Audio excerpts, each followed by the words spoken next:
আল্লামা আলতাফ হোসেন হালি তিনি বলছেন, উতর কর গারেহরা সে সুয়ে কম আয়া, উতর কর গারেহরা সে সুয়ে কম আয়া, और एक नुस्खे किमिया साथ लाया।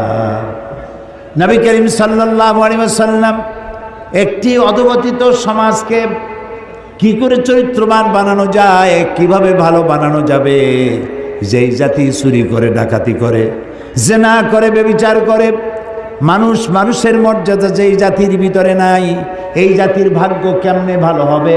হেরা পাহাড়ে বসে তিনি চিন্তা গবেষণা করতে লাগলেন। 40 বছর বয়স যেদিন পূর্ণ হয়ে গেল, আল্লাহ তাআলা কোরআন নাজিল করে দিলেন।